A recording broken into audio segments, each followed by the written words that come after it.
Hello everyone and welcome to Dāku Souru Tsu.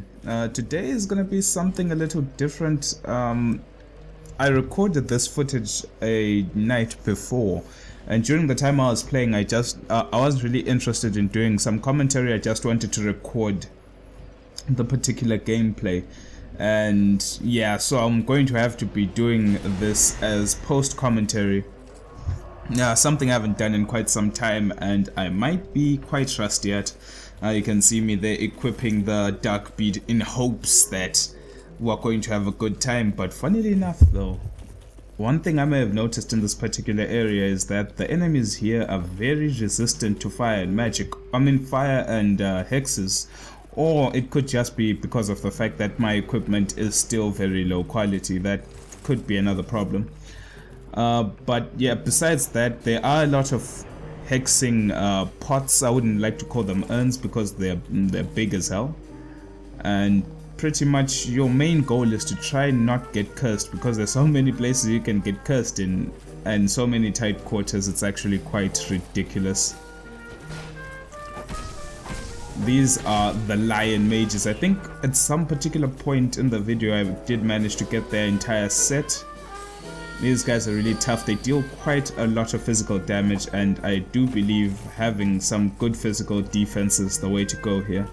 I, at the time, did not have, as you can see, before I even say that, you can see that even though I know they were blocking, but I did get, well, there are two things. One, they were blocking, and two, I did not manage to hit all the beads on one person, so of course it should do minuscule damage. But there was one time I did get at least half a dark bead spam on one of them, and it did absolutely nothing. I was doing more damage with my weapon unbuffed than I was having it buffed with dark weapons. So to me personally, I don't know, it's just a running theory I had when I was playing this game, or playing this part of the game, that having dark is not really the best option or the most viable. But besides that, we did have some interesting information coming out. I believe this morning, well, for me, I woke up and found this information live in the morning, and it was information about the scholar of the first sin. And the reason why I was saying it's interesting is because it's the devs from Software and Namco Bandai managed to compile some information about what exactly they'll be adding. So there will be some additions to the game.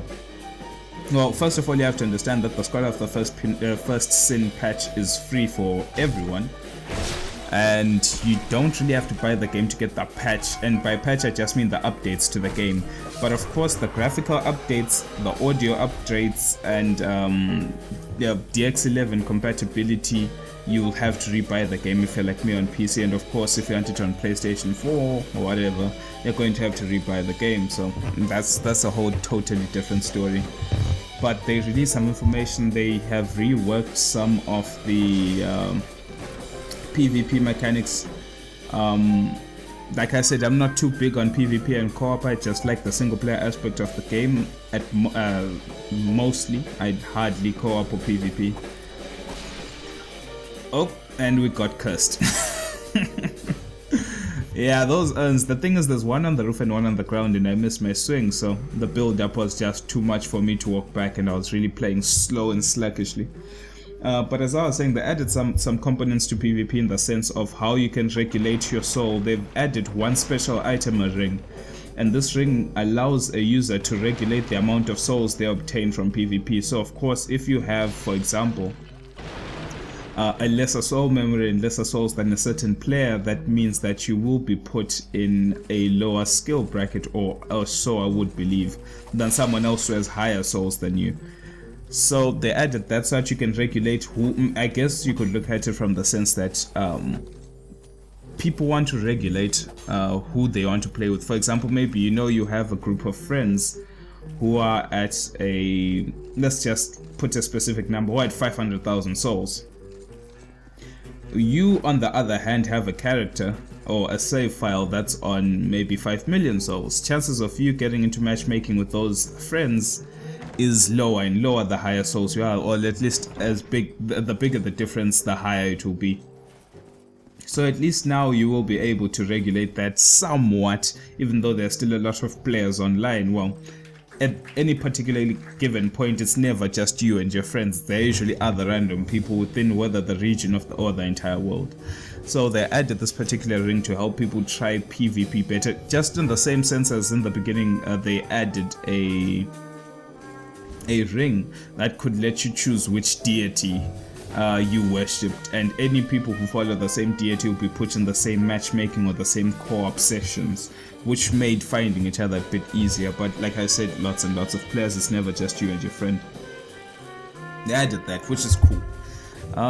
Besides that, they tweaked a few things about co-op. You can find that I'll put a link in the description to the change notes as to how they changed co-op and PvP in the description, for those of you who are interested to read. Like me, like I said, I was just browsing it over because that really doesn't affect me. And to talk to this guy here, Tak, we're going to have to go back to Majula and equip a certain ring that lets us hear distant foes. It's actually quite an interesting thing. They implemented the same mechanics that they had with the one of the daughters of Azelith, who was the keeper, the bonfire keeper in Quailag's domain, and I really liked how they brought that back, and I was like, wow, you know. Actually, this guy, at first I didn't even know. I thought it was an enemy, to be honest with you, tough. As you can see here, even though that weapon is only +1, I understand I still did weapon buff it, and it still did 20 damage. So that's why I was thinking to myself that the Lion Mages have high magical, high hex, high pyro defenses from these particular tests, even though they're not conclusive. Like I said about Tak. In the beginning, I thought to myself, I was like, is this an enemy? And then I noticed that the guy wasn't moving. I got closer, and the guy wasn't moving. I even got more closer, and the guy still wasn't moving. I was like, okay, maybe this guy might not be an enemy. And then I saw the button to interact with the guy. And then that's when I thought to myself, okay, fine, he's an NPC then. Then you interact with the guy and it doesn't speak, there's just a question mark. Then I thought to myself, maybe you have to complete this area, or you have to look for some secret thing to talk to him. And then I went through the entire area, combed the area for items and clues, nothing. Killed the boss in the area, nothing. And then I just thought to myself, what the hell is this? Maybe there's some secret to him. Then I ended up just forgetting and letting go of the quest line. Second time I played through the game, I was just like, let me just buy as many items, like all the items I didn't manage to use in my first playthrough of the game, let me try buy them. Then I bought the particular ring we're gonna go back to Majula to get. And then as I came back to this place, I had equipped the ring because I thought to myself, well, if this ring helps you hear distant foes or whatever, then it must be like, it might help, just like we were talking about the Daughters of Chaos in the first game, and hence it did. So we will get some good dialogue with the guy in later on. And besides almost dying, I think I headed back to the bonfire now and decided let's head back to Majula. I'm not too sure about that, but let me just see.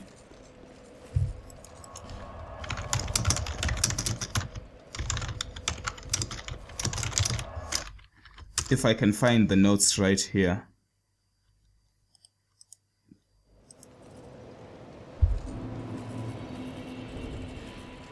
If I can, I guess these are one of the few glories of doing post-com is that I can actually browse the web and look for the patch notes. Oh, you do have a time. Okay, here we're at Xiaokua. We decided to buy the ring. It's actually very cheap, the Ring of Whispers, so it's actually not that much of a problem. Satisfied? I'll be around. To obtain. Okay, so I've opened up the patch notes here for Dark Souls 2. It's patch 1.10, the global patch for the entire game. And the first thing it says is that it added a new character, which will be the Scholar, and the character's name, amazingly enough, is called... I'm glad to see you. The Scholar of the First Sin. I came back here to upgrade. I think we got one fire seed. Yes, we did. I'm always here. And I decided why not just +1 that and then get combustion, because I was having bad results with all the dark beat action that I was trying to do. And don't worry, I had even worse results with fireball and combustion. So I'm still having to wait for better pyromancies as well. It's actually quite awful. So yes, patch 1.10 notes. Added a new character. This will be the lore character of the whole Scholar of the First Sin and is going to be titled the Scholar of the First Sin. They haven't said anything about that. They have not said what the Scholar of the First Sin will do or where he's going to be or whatever. Any hints to that guy. So we can expect that, first of all. And then the second patch update is that they have added additional item description texts. Most people who have delved into the realm of item descriptions in this game, both for the original Japanese version and the subsequent versions of the game that were translated into other languages like English, French, whatever, would have noticed that some of the translations are not accurate. And by not accurate, I don't mean that they're false. They're not accurate in the sense that some words just don't exist in certain languages, so they just had to replace them with other words that have similar meaning but are not really exact. And same things, some phrases don't exist, and similar mannerisms don't exist in different languages, so they had to improvise in that regard. Hence, the translation got a bit skeptical, a bit different in different languages as compared to the original Japanese text, which was intended for the game. So they decided, well, for the people who have certain questions about certain item descriptions, they could gain some extra information with this extra additional text within the game. That's one part of it. The second part is that some of the wording was just bad. Especially in the English versions of the game, some of the text was just bad and needed to be fixed, or the person who translated didn't actually do a good job whatsoever. So by adding additional text, they can add the information that the original translator just did not know. Besides that, it's just fixing a few errors. It's nothing big, nothing game breaking, but I'm sure when it comes to any of the items that are associated with the new NPC, which is the Scholar of the First Sin, this extra information might just tie in some unanswered questions in this game. Because one thing you have to understand is that most people, including myself to be honest with you, believe that the NPCs in this game really had less, or they were just lesser value or less significant than the NPCs in Dark Souls 1. Like, the game just lacked a certain atmosphere, and you didn't really care about any of the NPCs. There was no Zigmire, there was no Crestfallen bro who you really cared for or mocked, depending on how you looked at his current situation. But wait, before we continue, let's talk to Tak. Human, are we? This is no place for you. Be gone. Are you not afraid of me? Humans rarely come here. Those who do turn back when they see me, or make an attempt on my life. But you are different. We once had a master. He created us long, long ago. But he was born with a fatal flaw. He resented those who had what he lacked and became fully mired in hatred. Eventually, he drove himself mad. It was at the peak of this madness that he conjured up we strange creatures. Our master was a tragically lonely soul. Eventually, his solitude eroded his very reason. In the end, he never understood what it was that he truly lacked. Nobody knows when we were born, or where our master has gone. The only ones who even speak a human tongue are myself and my better half. I wish to ask a favor of you. I want you to kill my betrothed. Once, I always found her at my side. But as time went on, things went awry. She became violent, raging uncontrollably. Eventually, she came after me. And we have been locked in combat ever since. We seem to be at a standstill. The wounds we exchange are never lethal. I was born of my master's madness. Perhaps this is some curse. I will be sure to assist you in return. The past is a distant fog. My name was Targ. That is all that I remember.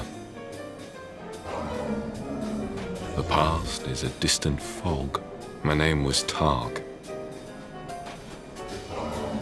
And that's pretty much what Targ has to say. He's given us some valuable information about who will be facing, or at least a rough estimate of what will happen at the end of the stage. The boss of the area is his betrothed, his long, I guess, lover of the past, but the problem is they've grown in resentment and hate, and one of them has to die.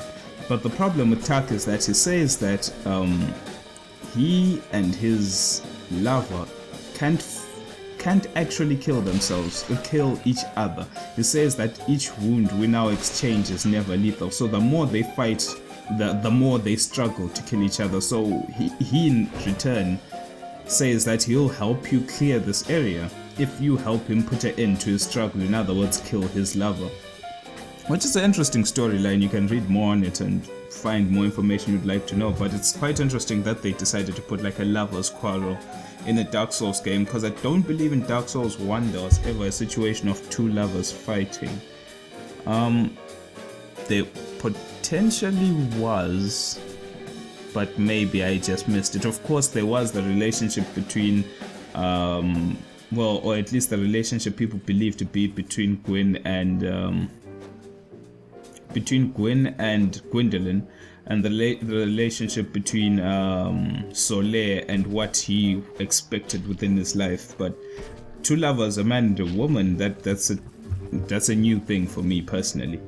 And so he needs your help to kill her, and in return, of course, you get to clear this particular area that you're struggling with, which is quite interesting. And he says, he also asks that you speak this human tongue. And of course we needed a special ring to understand what he was trying to say, and it was the same thing with the daughter of Azalith. We could not understand her without getting the old witch's ring. We just couldn't speak with her. And of course we didn't understand her sister Quelaag when we entered. She just came, uttered a few words that you could not hear, and you had to fight her. So maybe it was the same situation of not understanding the supposed human tongue. So if that's the case, then would it mean that the undead, as much as humans become undead, or humans become cursed and then become undead, does it also mean that they fail to understand each other? I'm not too sure, because one of the other sisters, or one of the daughters of Azalith, says that they once called them inhuman witches. So it's always been a recurring theme within the Dark Souls universe that there are these cursed beings, these undead, and usually these cursed undead are cursed human beings that are cast out from human society. So they are human beings, they are undead, and they are hollows. But then, of course, there are demons and Lord Souls, should I say, that demons and Lord Souls, things born of the flame, directly from the flame, and things born from the dark as well.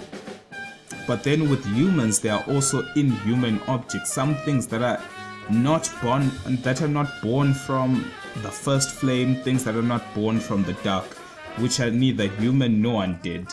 And Dāku could be one such creature. Well, he does state that his master created him, and by the description of the master that he talked about, I personally believe it's a reference to Sith the Scaleless. He was always searching to become immortal. He was always searching to find out why his fellow brethren, the dragons that he betrayed, had these scales of immortality, but why was he born without them? Why was the case? There was one saying that kept on that went by the words that once something is born, it begins to die. And as soon as Sith was born, he created a paradox within the life of the dragons, because the dragons had no life, they were everlasting. But then at this one particular time, a dragon is born. First of all, it starts to exist, and its existence already marked the end of the reign of the dragons, because it was a dragon that was born without immortality. But then some people might say that that really wasn't the case. It was the case of the primordial crystal that kept the dragons alive, hence why Sith could have betrayed them to steal the crystal, hence why you find the crystal in his cave. That could also be the case, but he himself still understood that he was not immortal, and through his struggle he was trying to fight, he was trying to find out what he can do to overcome this one weakness that even he cannot fathom. That's when he went insane. But before that time, he was a really intelligent being. So it gives you that picture of how, like, even the most powerful are flawed. Even the most intelligent fail to understand certain things in their existence, and even they can't answer certain questions. It just shows how the game, it's a summary to me of the game, in the sense that even you as the player will not be able to answer some questions. And unlike characters like Sith, who continued to be stubborn and continued to try find the answer to these questions until they went hollow, you yourself as the player should be a better being. You should be a better person to understand that you'll never understand, and move on and continue with your quest, and that should make you a better player, which is kind of interesting. But back to patch notes 1.10. It says choosing to enter the Covenant of Champions will now allow enemies to continue to respawn after being defeated. So there'll be no more enemy respawn cap on the Covenant of Champions, which is awesome, because now you can farm indefinitely. But the caveat is that choosing to enter the Covenant of Champions will now cause enemies to inflict more damage to the player. So they already did a significant chunk of damage, but since joining this covenant now means that its infinite spawns of enemies, they've increased that damage output even more, which is ridiculous, but makes perfect sense. Players will gain access to a new item, the Agape Ring. When players equip the new Agape Ring, souls collected from kills during online play will be absorbed by the ring rather than the player. This allows players to control their online matchmaking experience by limiting their total souls collected. This is the ring I was talking about, where you can use it to regulate the number of souls that you have. I think I was looking for the Lion Mage robes to show you guys the description, but I didn't, for some reason they were eluding me. Next note, increased effect of rusted coin. Of course, rusted coin is the item you can use to increase your luck to find item drops, like for example anything pretty much. And ore stones now drop more often. Ore stones are the rewards for joining the Covenant of Champions, which allow you to go higher into the leaderboards on that covenant. The bonfire warp selection screen will now highlight the top 3 areas where players will have the best change. I think this is this has to be a typing error. It says the bonfire warp selection screen will now highlight the top 3 areas where players will have the best change to connect with other players online. I think they're trying to say chance to connect with other players online, which is awesome, because now I don't need to guess where people are PvPing. I can just check the bonfire screen and then instantly go to that area and hopefully get some good PvP, which could make for easier PvP footage. I don't know, for that, if ever I decide to PvP. White phantoms will remain in others in other players' worlds for longer periods of time. I guess this would have to be for the small white soapstone sign summons which were limited in time, and white phantoms will no longer return to their world if time runs out during a boss battle. I would still believe that this is to do with our small white soapstone sign, just to buff it, in the sense that sometimes you'd see a small white soapstone sign. This is someone who just wants to help you for a small period of time and then give the rest of the level to you to solve. But then now you'd summon one of these guys and it times out just at the beginning of the boss fight, and then you're back to soloing the boss, which is, if you're summoning someone, it could mean that you either wanted to kill the boss faster or you were having troubles with the boss. Then it times out during the boss and you have to try fight the boss alone, which is difficult if you needed help. So another buff to that. Players on their first playthrough can now match with players on their second or further playthroughs, which means, wait, before we do that. Ah, look how far this undead has wandered. And a very fit undead you are. A bit too alive, but with a darkish shadow. Yet still unprepared for a deeper dark. And like every undead, you have no future. Oh my, don't mind me. I'm just talking amongst myself. But if you find a need for a truer dark, then meet again. We shall. The dark is still nascent within you. May the dark shine your way. The dark. As I was saying, if players on their first playthrough can now matchmake with people above their first playthrough, that means now you can get co-op help from people from other playthroughs. You can also fight against higher level people from other playthroughs, or people who've completed their builds, who are not building their builds like you are, which is good. The nice thing is that, for example, most of this playthrough I was doing online, and you must have noticed that I was not invaded once. Reason being, most of the players who still play Dark Souls 2 on PC have passed normal new game a long time ago. They finished this game a long time ago, and there's not anyone, well, there are not many people who are playing new characters or new saves unless they're creating a build. So at least now that means that even people who are still creating their builds can get in good matches with people who've already completed their builds in later playthroughs, which can let you test your build to see how it fares against complete builds, which is quite amazing in that regard. Next patch note is that made it easier for players to match online in general, of course, making it easier for people to connect to each other, like using the bonfire change, and this playthrough change, of course, helps it to make it easier to play against more people online or play with people online.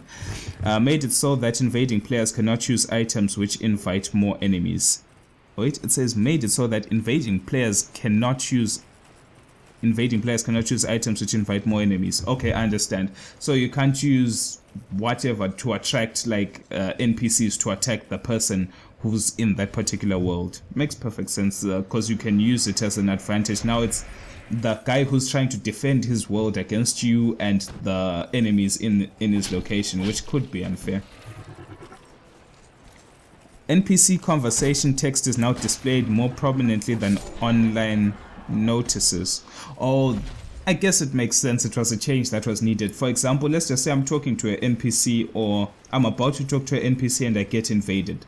And let's just say the NPC is a quest giver and is like, please go to the Shaded Ruins and collect my fragrant branch of yore. But the problem is that when the person is saying these words and someone invades me, the invasion sign goes over the words, and if you're not listening and you're trying to read, it will cover the words and you can't read, and you wouldn't have listened, so you won't even know what he said. Just a little display, not a display bug, but a display fix that was needed. Players may now choose to cancel out the effect of human effigy at bonfires. Before I even talk about that, let's just free out Weaponsmith on effects. Thank you for helping me. I am Onyx. I owe you some form of thanks, but have nothing for you at the moment. If it would not trouble you, could you visit my abode just down the way? Thank you, kind traveler. I believe that I can be of assistance if you would visit me at my home. Thank you, kind traveler. If anyone in the description could enlighten me as to what they think it means, like why do you think Onyx is one of the black crows that you would find in the painted world? As you know, back in Dark Souls 1, people believe that taboos and things that threaten the gods were imprisoned within the painted world. And in the particular painted world, you find the black crows that are usually associated with Velka. If that's the case, why is Onyx here? Why is Onyx not in the painted world? Would it mean that those black crows were once a race that existed in the human world and were all taken and imprisoned, and Onyx was the only potential survivor of that particular purge or scourge or whatever you want to call it? Could be the case. I would like to know more about Onyx, but I've never actually taken time to think about it. I always found it interesting that a crow from the painted world, well, at least one of the crows who are similar to those in the painted world, actually exist outside of the painted world. But before we fight the boss, just on my last patch note, it says that players may now choose to cancel the effects of human effigy at bonfires. Usually if you burn an effigy outside, if you burn an effigy on the bonfire, it cancels all, well, it tries to distance you from anyone online, so it's harder for people to invade you, and it's harder for you to pretty much for people to invade you, pretty much. But the problem is that you'd have to wait for the effects to wear off before you can get invaded again, which could be a mistake, because if it lasts 5 minutes and you just wanted freedom, for 2 minutes there'll be 3 minutes of downtime, which you did not want. Which, I don't know, could be a problem. When a player cannot take part in online play due to the effects of human effigy, made it so that the player can still write signs. They still cannot summon during this period.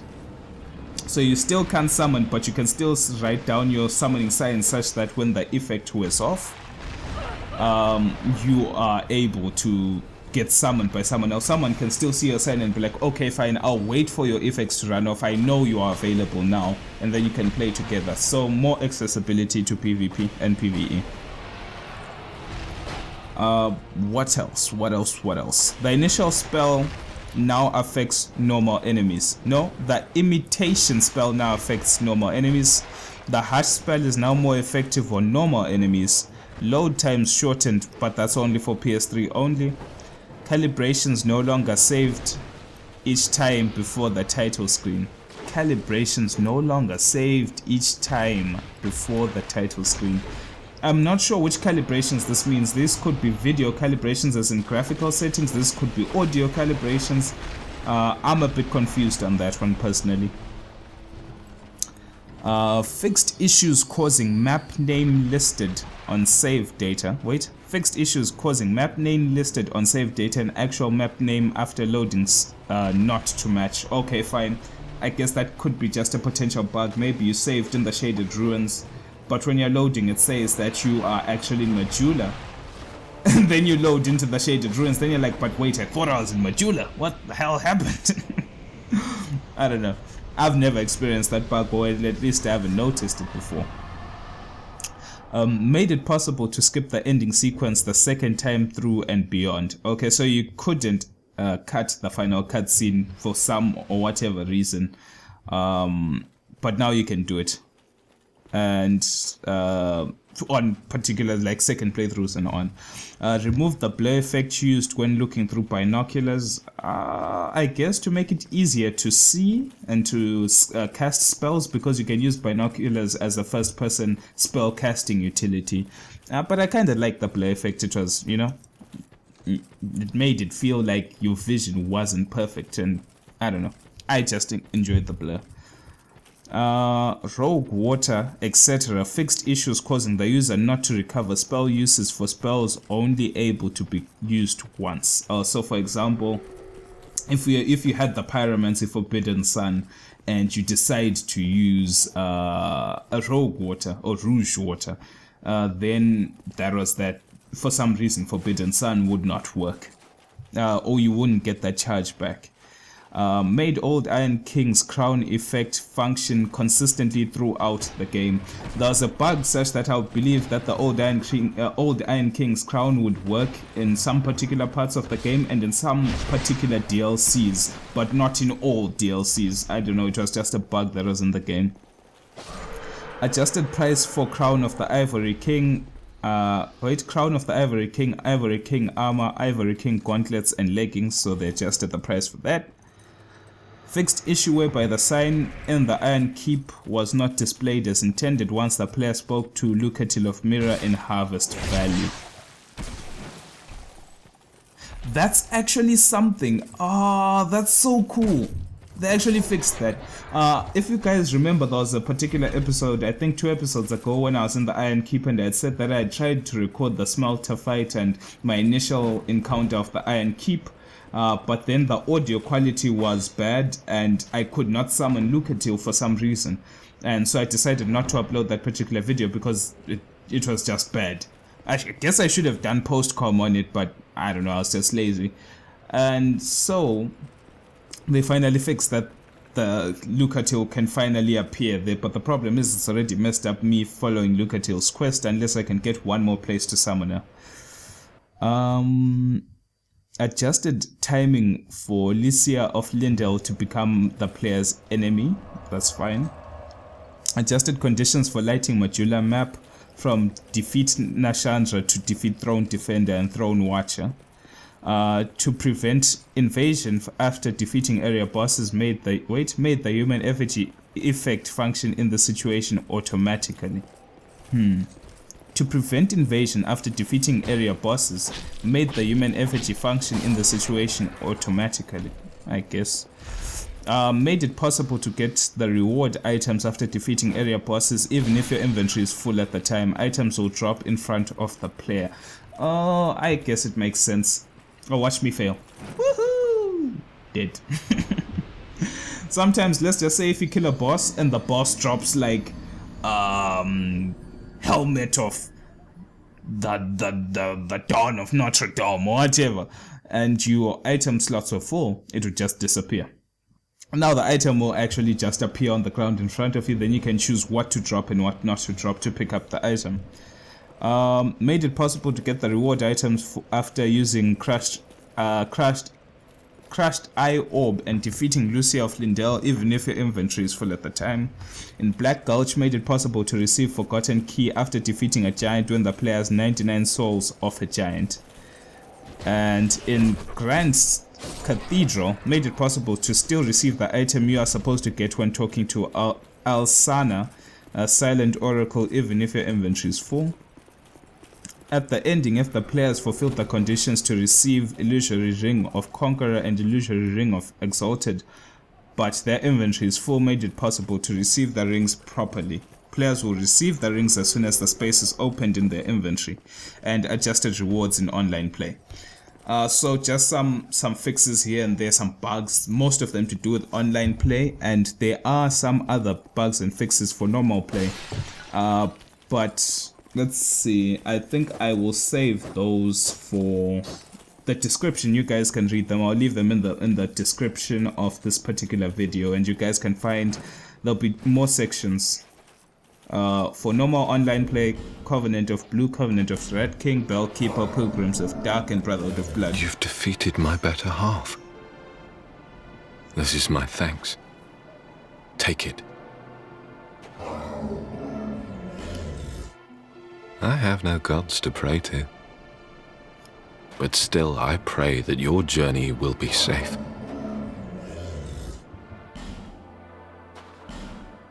I have no god, but still I pray that your...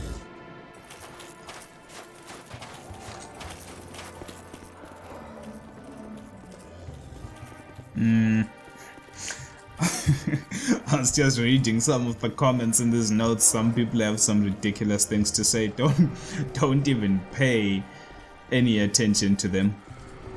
Now this was one funny ass place. I wanted to run through the door. Next thing I see 2 lion mages standing there blocking the path and not moving anyway. Throw some fire and they're like, nope. Nope. Nope. We ain't going nowhere. Then I was like, screw it, we're gonna just homeward bone back.